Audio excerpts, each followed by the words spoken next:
Right, welcome. And as you can see from the intro, we're going to be talking about Boker Knife Company today. And it's kind of an ambitious task. This is a difficult video. You're talking about an old company with a lot of nuances. And it's going to be a fascinating look at the history of Boker. A lot of Boker knives are going to make an appearance here today. So if you're a fan of Boker, go ahead and check out the video. Okay, welcome back to the Fortified Castle, and like to say hi to all my viewers. Bonjour, privet, guten tag, hola, ciao, and konnichiwa to my foreign friends. And as the intro suggested, we're going to be talking about the Boker history today. So this is an ambitious undertaking. This is one of those companies that it's really, really complicated and spans hundreds of years. And so I'm tried to make this one video, but it just got too long. So I'm going to split it up into two parts, and we'll go from there. So before we start, I want to talk about 10 years ago and prior to that time, Boker often quoted their history as being 350 years long. That's not really accurate. And so I just wanted to address that. And the Boker name goes back to the 1600s. And we know that in the 1600s, they became involved in cutlery. That was mainly farming cutlery, scaves, hoes, shovels, picks, that kind of thing. And in 1674, their family shield was registered. And so the tradition in the family name does go back that far, but it really had nothing to do with the Boker that we're going to be talking about. And that is basically Boker Soligen. And so lately, Boker has put on their website that Boker Soligen goes back 150 years. And they put that date to 1869. And that's a much more accurate representation of what the true facts of the company are. So kudos to Boker for doing that. And I'm actually going to be generous, and I'm going to take it back to 1829, because that's really when this Boker thing starts out. And I hope in this video, if you collect Bokers, you're going to get a lot of good information out of this video. If you are just interested in knife history, you're going to get some really good information. Probably things you're not going to hear anywhere else. And what I just told you was one of those. You're probably not going to get a good explanation of how old Boker really is. And so let's start out with the beginning of the company. In 1829, two brothers, Herman and Robert Boker, decide to go into the cutlery business, and they establish a works in Rheinshed, Germany. And the spelling, I'm probably butchering that name, but the spelling is up there on the screen for you to see. That's right across the river from Soligen. So I mean, they started out with 47 bladesmiths, and let me look at my notes real quick here. Sorry for that. I get these numbers all confused. 64 bladesmiths, and 47 grinders. And so, it's a big operation, really, compared to a lot of cutlery operations. And within a year, we know from kind of tax records that they were producing 2,000 items a week. And, that's close to 8,000 a month. That's pretty good for a company back in the 1800s. So they were doing a really booming business. And they were basically making, when they first started out, the same things their family had made, which is farm equipment. They did make some pocket knives, and they did make some swords, and the pocket knives were popular, and they were doing so well by the 1830s, 35, that they were exporting and expanding their business. And the decision was made in 1837 that that Herman Boker would come to the United States and set up a import office. And that's how we got Boker USA.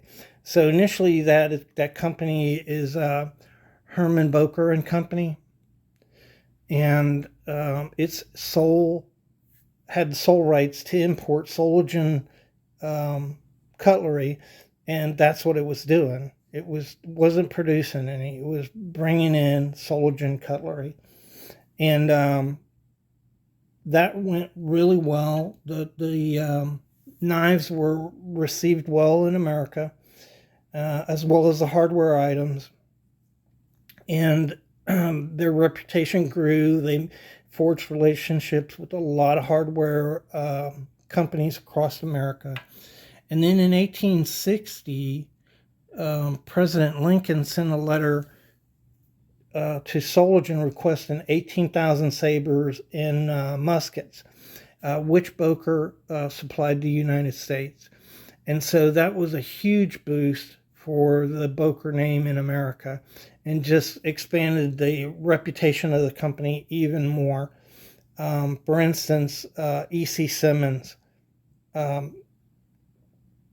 which I think started around 1868, well-known, huge hardware store in America, and they sold Boker knives.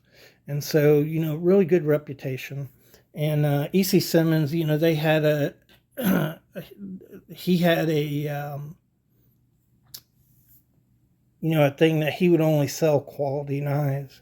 So he thought well of Boker.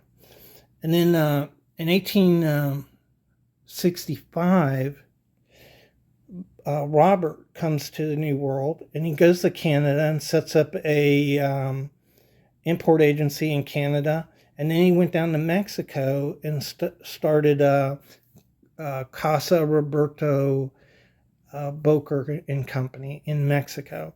And so, they're looking for exports all over the place. So in 1869, things are going really well. And now you have the owners of this company, Herman and Robert Boker, in foreign places. And so their cousin, Heinrich, which was also known as Henry, was managing the business back in Germany. And in 1869, he forms a relationship with a gentleman called Herman Hauser. And Herman Hauser had a lot of business experience and had a lot of cutlery experience, and they established a state-of-art factory in Soligen in 1869. And so that's where production really goes into high gear. This is one of the things that you don't get a lot of information on. What happened to the Rheinshed factory? We don't know, but I don't think it closed down. I think they continued to make hardware type cutlery there. and did all the pocket knives, swords, bayonets, hunting knives in Soligen. And so that's just my belief. There's no indication that they shut down the other plant. So in 1870,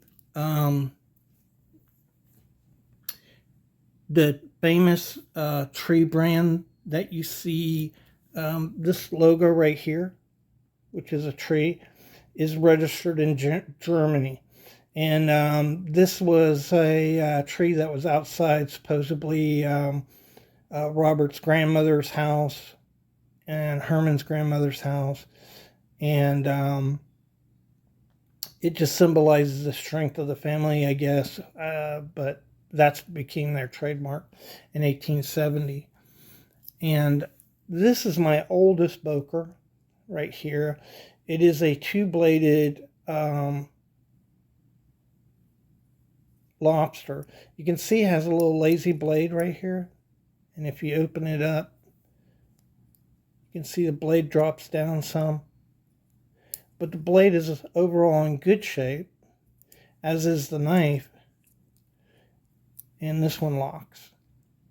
So if you look at the, that's the tang stamp. H. Boker and Company's improvised cutlery.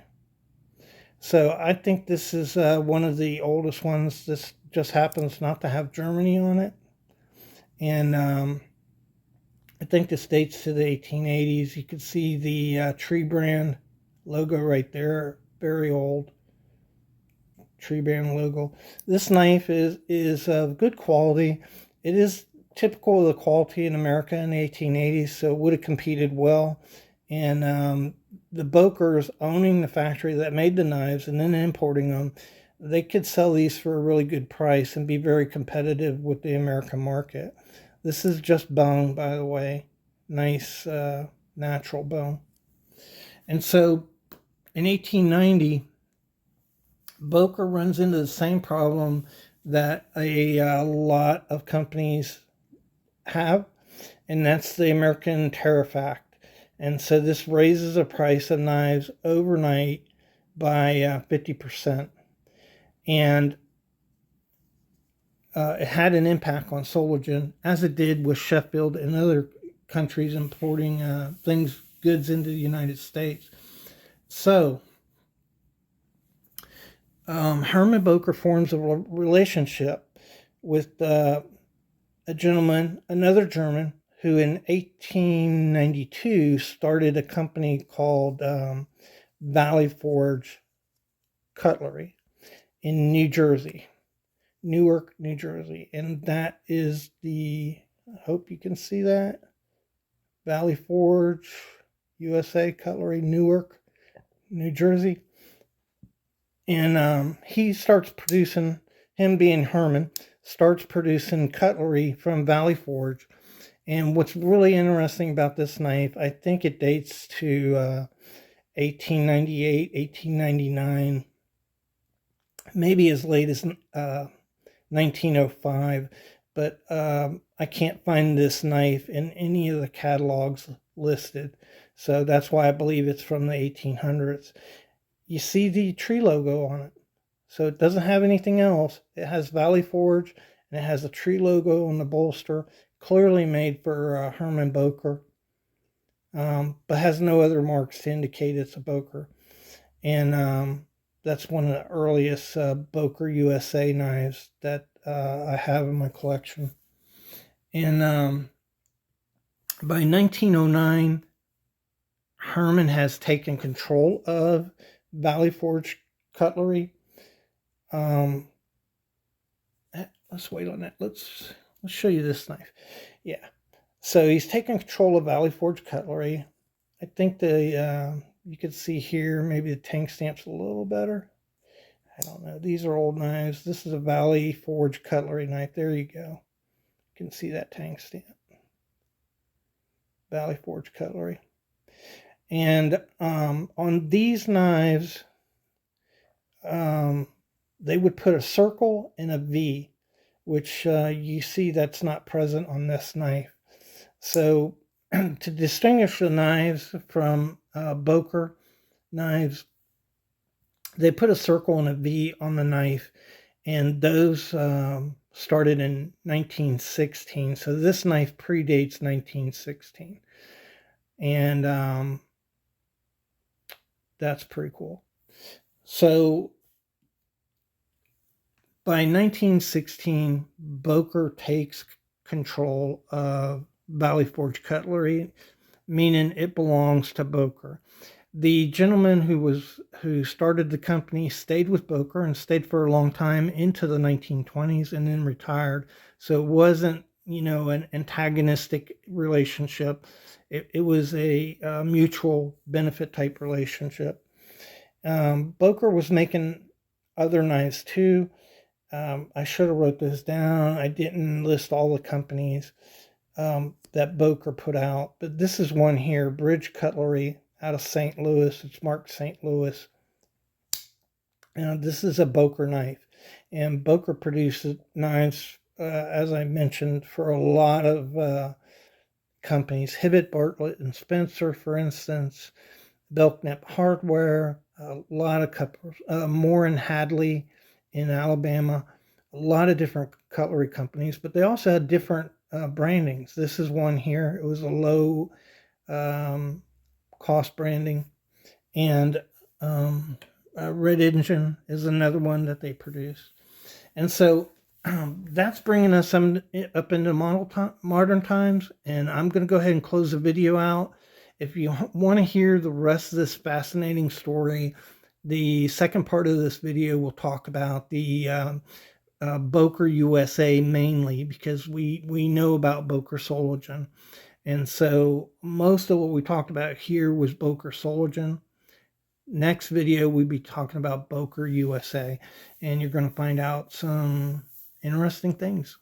So I hope to see you in the next video, and I appreciate all your support, and thanks again.